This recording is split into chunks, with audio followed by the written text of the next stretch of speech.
Welcome back to another episode of the Cage Walk podcast with Kayla, presented by OddSmoker MMA. Today I have José Perez here with me. Jose has an upcoming fight this weekend, and it's a special one. How are you doing? I'm doing good. I'm doing good. I'm excited. Pretty close. Just worrying about the water weight now and getting ready, putting the final touches on. Yeah, we are so close, just a few days out. Before we get into camp and preparation, let's talk about a little background. What got you into MMA and keeps you going? Originally, I didn't want to do jiu-jitsu or MMA of any sort. I just ended up like going because my cousins were there, and that was when I was 10 years old. And Okay. yeah, first sport I ever did, last sport I ever did, and I've never stopped.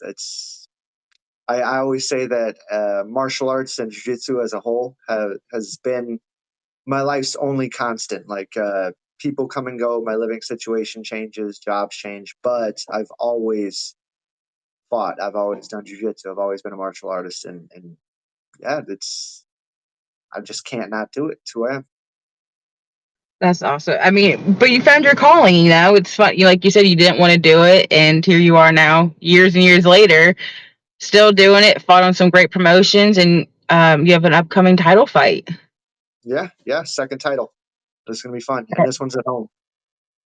which is amazing. And this is a vacant title shot, against Christopher Petty. Petty. Petty. So I almost said Pettis just No, because, no, no. yeah. You're okay. um, Yeah, Chris Petty. what, how, so let's talk about camp. Sorry. Has there been any challenges throughout this camp? So my entire pro career, I started during COVID. So Mm.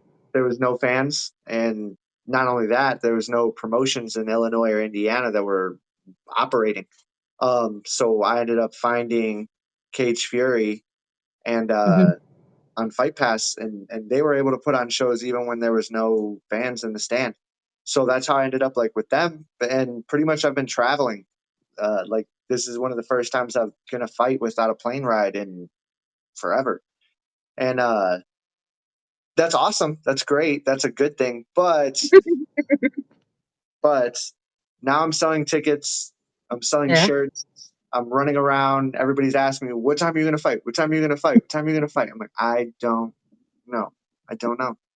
I don't know if that the guy before me is going to end in 4 minutes or if it's going 25 minutes. I have no idea. I don't know where the intermissions are. Nonetheless, it's been a little stressful, little like trying to get everything like logistically set up and get everything to line up. But I've just been reminding myself that I'm like, you know what? Like, this is the part of fighting locally that you wanted. This is, because I could Yeah. have went back to Cage Fury or jumped on a plane and fought somewhere else again. But I'm 30 years old now. I might not get the opportunity to fight at home ever if I don't take it now. So I had to do it, and I just keep reminding myself, like, you know what, dude, this is what you asked for. This is exactly what you asked for. And when I look back on this, and I'm not selling tickets. I'm just going, and that stress is out of my mind. I will look back on all of the like stressors that come with this, and I'll remember it in a positive light. So I'm just reminding myself of that and enjoying the process. And that's all you can do, And I'm sure as a fighter, one of the most annoying questions that you can get is, "What time are you walking out?" Like, Man, all the time I'm like, I don't have a schedule, and I don't know how quickly these guys are going to finish. Like, I don't know. yeah. I know we previously talked. You started fighting at the Hammond Civic Center. So for you in your amateur, that's where you started, and obviously you've had a few pro fights now, but you get to fight in that Civic Center as a pro, and generally at home, in your home area for a title belt. I mean, that's Yeah, full awesome. circle moment. Full circle moment. Not Yeah, only was that the first place I fought, that was the first place I ever saw an MMA fight. Like when I was like 10 years old. Um, that's awesome. my coach fought there, and I'm just a little broke kid from like a suburb of Chicago, and my parents hate their job. Everybody I know hates their job, and I go to this fight with this guy that I'd been training with, and talking to him. I'm like, this guy doesn't hate his life. This guy doesn't hate his job. This guy does something he enjoys, and that like set me off immediately and like had my radar up. And then I go to this fight and this guy walks out and the entire arena is going absolutely ballistic. And like I said, this is at the Hammond Civic Center. I'm up at the top row. There's really no nosebleeds in the Hammond Civic Center, but I'm up there, you know, as far as I can get. And I'm like resting on this bar and everybody's cheering. I'm like, okay, this is crazy. Runs out, jumps in the air, flying triangle, 18 seconds. The crowd goes bananas. Bananas. That's the only word I can use to describe it. Bananas. And I sat there in the Hammond Civic Center and said, well, I know what I'm going to do for the rest of my life. And yeah, and so it's cool. This is where I fell in love with the sport. This is where I fought my first fight, and circling back now as a, good resume as a pro. Yeah, let's talk about some, you said it can come in a circle, but I mean, I look at that as like, when you win, I don't like to say if you win, when you win, I mean, there's just a moment that like I can imagine you're gonna take it, like just Oh yeah. I can't even find the words to explain it, but you as a fighter, you're living it, so I can only imagine what's going through your mind, just how amazing this situation is. Like you said, that full circle is phenomenal. Yeah, 100%. And it just kind of lined up this way. I knew I wanted to fight once at home, but no one was even putting on shows in the Hammond Civic Center anymore. But because the Hammond Civic Center used to be a big deal. That used to be where all of the fights happened. The commission in Yeah. Illinois was like really tough to deal with. So all the fighters that existed in Illinois would come across the border and fight in Indiana at the Hammond Civic Center. I saw Neil Magny, Ricardo Lamas, Miguel Torres, obviously. Uh, a lot of guys that are in the UFC or have been in the UFC have fought there. It used to be a real big deal. So I mean, for them to be coming back there one time and I'm the headline, you can't ask for a better story. Yeah, I'm like all like speechless about it. I'm not even living it. Like it's just again, it's just amazing. I mean, we've talked a few times, throughout your career and whatever. I'm super proud of you. I'm really happy, excited for you for this opportunity. So I want to get back into the camp. I know you said, all the questions and all that, but physically or mentally, be like in your actual training and mindset for the fight, has anything been different? Anything challenging? No, no. As far as everything else goes, if I think that just having the ticket sales and the shirts and stuff like that and the other little things going on gives my mind something else to think about and gives me a little bit of a mental break. So I think Yeah. I'm going into this one a lot fresher because normally all I have to worry about is the fight and the weight cut. That's it. And I get tired by the time I like actually fight the guy. I usually get like exhausted. Like I'm tired of thinking about this motherfucker. Like I'm ready to think about something different. And this one I've had other things to worry about. I've gotten to like reconnect with a lot of people and friends in the area that I haven't seen in a while just because we're all adults now. Yeah. So no, I think I'm coming into this one pretty mentally fresh, like fresher than normal. All the ticket sales and everything are for the most part behind me. It's just the last couple of days, a few odds and ends, but now my mind shifts to the fight 100%, and I'm excited. Physically, everything's been great. No bumps, no bruises, no injuries. It's good. The weight's coming off good. I look great. I'm excited. I would say I mean, it's only Monday, but I mean, it's that time. I mean, you got weigh-ins in, um, what, 3 days, 4 days? What, 4 days. 4 days? Sorry. And you look great. I mean, what which is a great thing. You definitely don't. No fighter ever wants to be that fighter that goes through a terrible weight cut at all. Yes, I have been. I've been through some bad ones. I've been through some rough ones. So I mean, I think I'm figuring it out. That's a good thing. And it over the years, I mean, it just takes experience and time to find that right way to do it, so you don't get so drained the night before and you look terrible. Yeah, yeah, and it's different to everybody. It's no one way works because no body's the same. Yeah, and it's very true. One way could work one time, and the next way doesn't. Yeah. Um, and I want to talk. You just said your first pro fight at home. Um, that love and support has got to be amazing. So you Yeah, have all these people yeah, reaching out to you. I mean, that has got to make you feel good yeah, to have yeah. it. Oh, and I'm sure that they're happy too. To all these guys still watch me. Everyone had a Fight Pass subscription while I was fighting, across the country and getting booed because Memphis, my first pro fight, I fought Brandon Gator, who was a former V3 champion. I know They were Brandon. trying to, yeah, they were trying to keep the Memphis fans on par Hmm. with, take them from V3 fans to CFFC fans. Yeah. Supposed to get my ass kicked.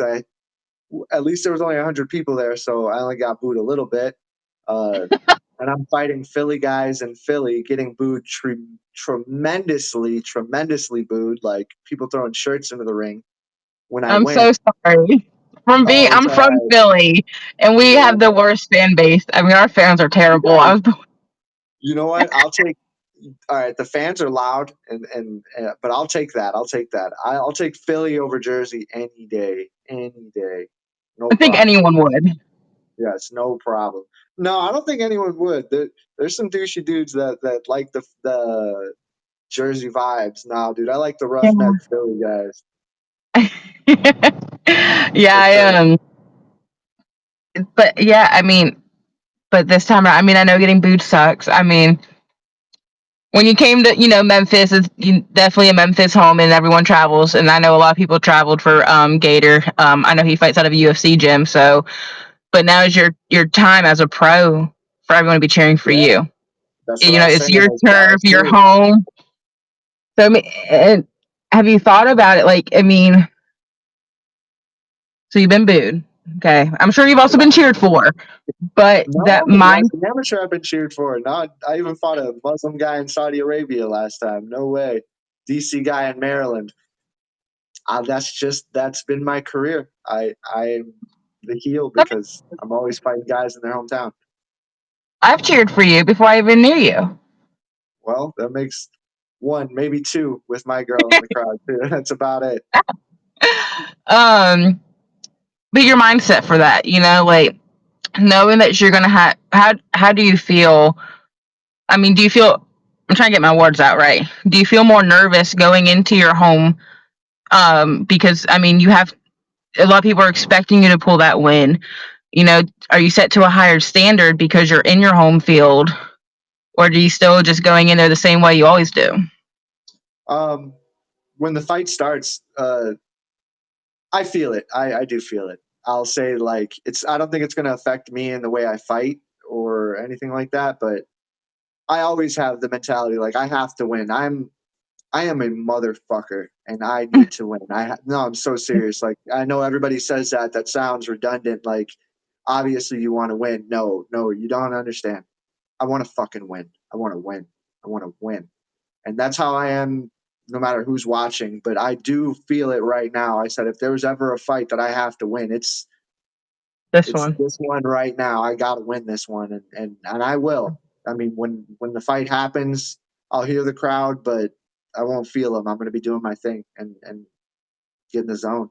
So I mean I Yeah. feel it. And when I listen to music, I feel it. I'm like, man, like this could be a really big or a really bad moment for me. But I know what I can do and I'm gonna do it. Yeah. And that's good. It's good that you can go in and zone that out. Because obviously no one wants to hear booze, and but it happens. But at the same time, I mean, it could be the same. Like I just said, that's why I'd asked, like, how are you feeling going in, knowing so many people are gonna be cheering for you. Not in a distracting way, but you're like, holy shit, all these people are here for More to me think this about. time. More Yeah. to think about. The real one that I like kind of tangled with in this one was is do I bring my daughters? My daughters have never seen me fight. They've never been there. I mean, they'll maybe Mm, watch it back on TV, but there's always that risk of like something bad happening. And for yeah. them to be there live or something like that, like it's just a lot more intimate and intense for them if Yeah. they were like physically there. And that's But not even just for them that I'm like worried about it. Like it's me, like I do want to like show them like, all right, there's struggle involved. And mhm. and that was even worse. Like, what if I lose in front of them? What if I lose in front of them? And you know what? Like, I know what it is. I should bring them. I'm not going to. I should bring them because they're not going to watch me win. They're not going to watch me lose. They're going to watch me put it all on the line and take a chance on myself.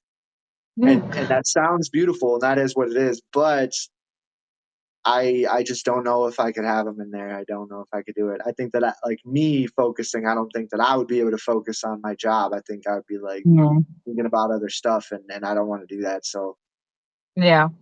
But yeah, I think that would be really cool. I mean, you have your whole family there. Your girl, I'm sure your parents would be there, friends, and then your girl's with you up on that cage when you win. And again, it brings back to that's that exactly full what I thought circle about. moment. The full circle, first fight's there. Your first pro fight home, and you have everyone. But that is such a personal thing that we don't need to talk about, because I understand your pros and cons. No, it's just my mind. It's something I should do, but I'm not going to do it. I'm too chicken Yeah. shit. I'm too scared. I can't do it. Well, just know I'm sure they'll be home cheering for you, knowing what's going on. Yeah, Um, yeah. Now, when I want the first time you walked into that cage in the Hammond Center, what was going through your mind? I mean, for your very first fight. Scared, scared. Yeah. And I'll say that's kind of never faded. I'm always scared when I'm about to fight. I know I don't act like it, but I'm fucking scared. And yeah, I guess hearing the crowd, man, I never heard that before. Never experienced anything like that.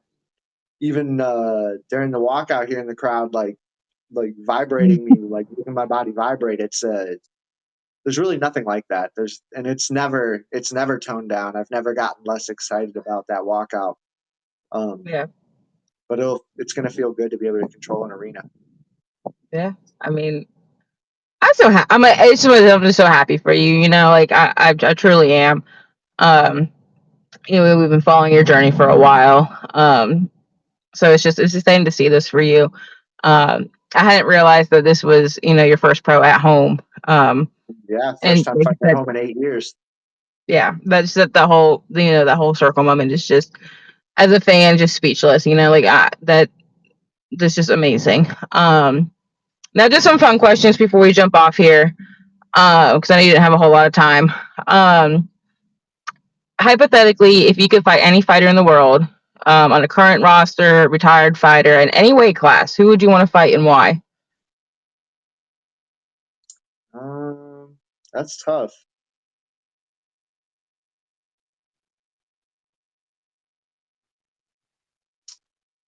Yair Rodriguez, Okay. current Why? roster.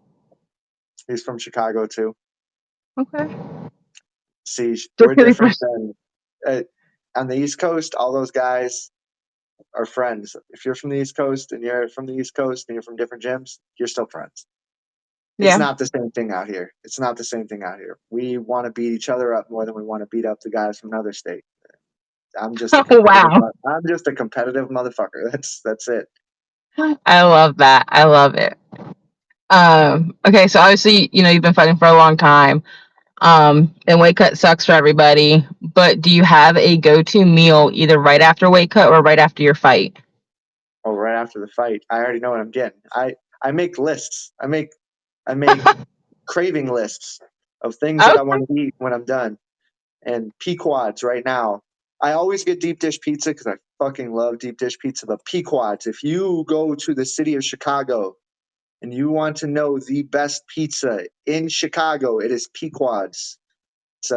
It's got a logo of a whale with panties on its head.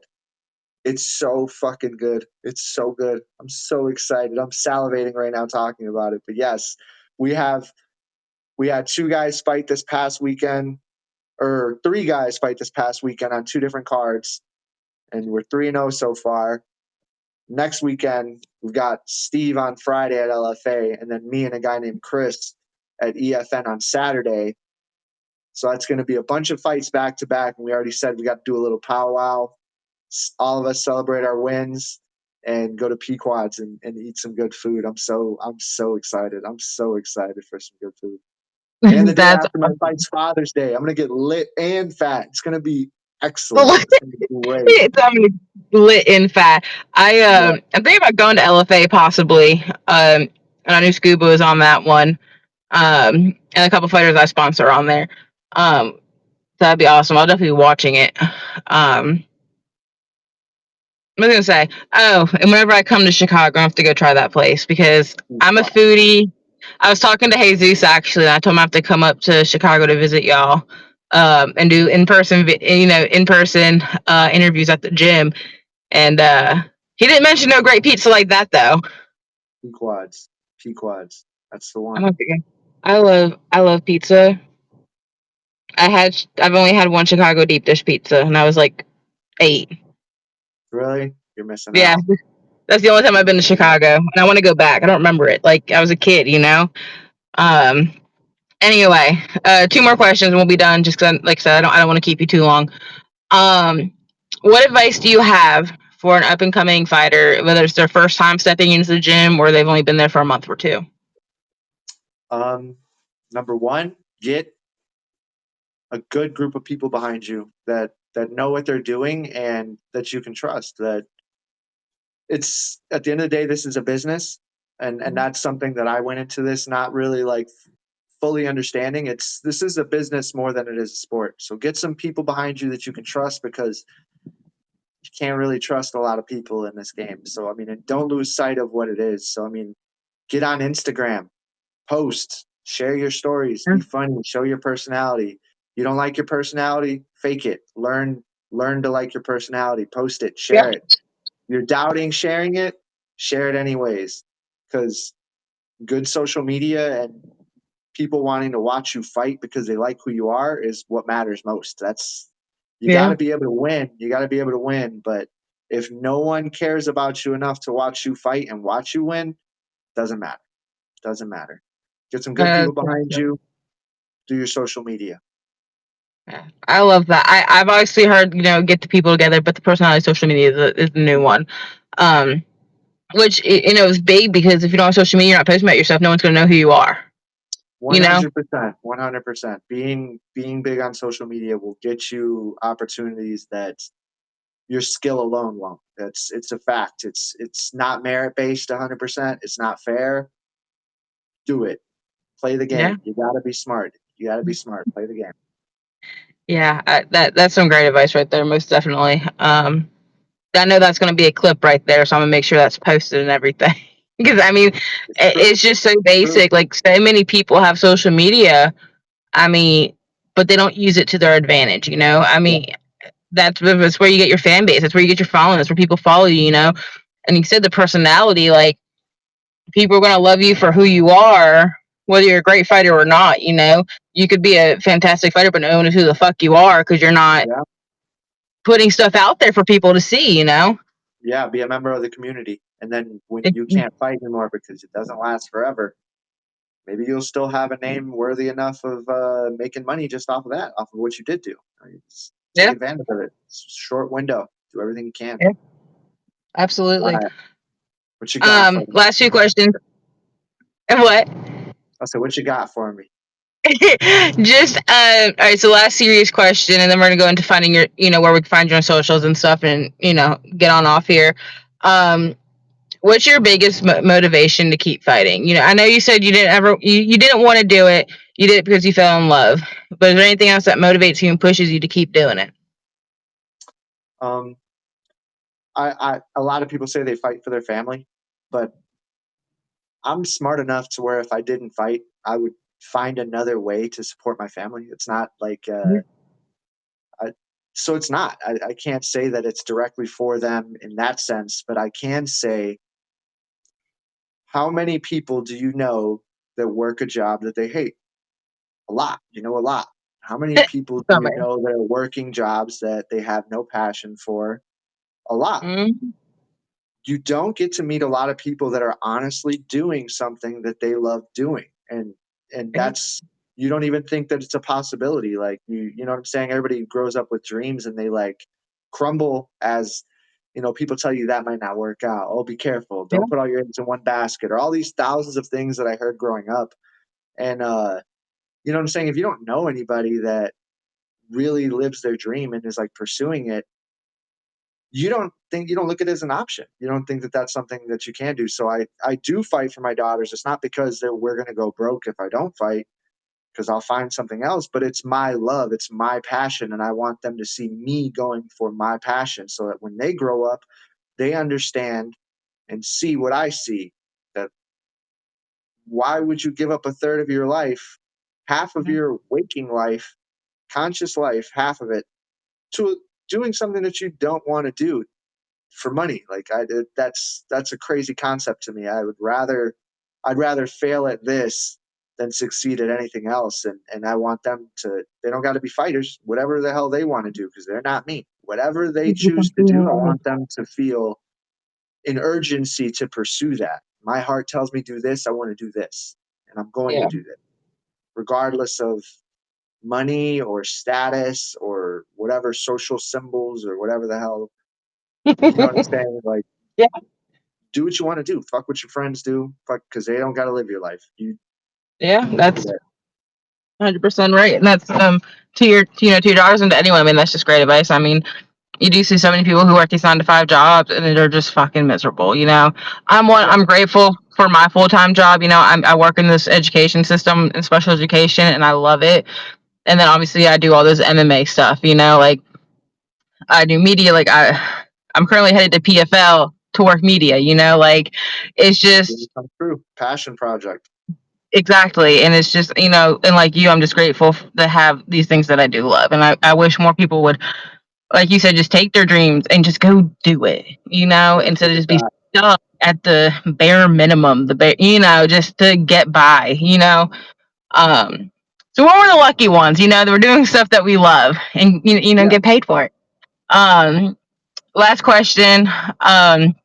For anyone watching on my end who's not following you, where can they find you on social media? I am Jay Squabbles on Instagram, TikTok, and Twitter. That's JaySquabbles on TikTok, Twitter, X, and Instagram. And it's Jose Perez on Facebook. But don't add me there. Add me on the other stuff, because if I don't know you, I'm probably not going to accept you on Facebook. But everything else, have at it. I put a lot of stuff out, dude. And definitely do, and some great quality stuff. I always enjoy seeing your stuff. But yeah, guys, give Jay here a follow as he's got his upcoming title shot in featherweight against Christopher Petty for ENF, correct? EFN, Elite Fight Night. EFN. Sorry, I got it mixed up. I'm sorry. A lot of acronyms in this Yeah, sport. I knew I was gonna, even though I had it written down, I knew I was gonna say it wrong. Anyway, and if you guys are in the area of the Hammond, Indiana, get tickets, go check him out. This is going to be a great matchup. I wish you the best of luck. Anyone you want to shout out? Thanks, Chris Petty. Thanks for accepting it. I appreciate you. Thanks, EFN. Thanks, Gilbert Grappling and my team. And thanks, my family, for letting me do this shit, because it's not easy. Yeah. Well, Jose, it's been a pleasure. I'm glad we made this work. Thank you for, bearing with me through my travels right now. Like I told you before, there was no way I was trying to cancel this interview. Can't And miss PFL. Gotta do it. yeah.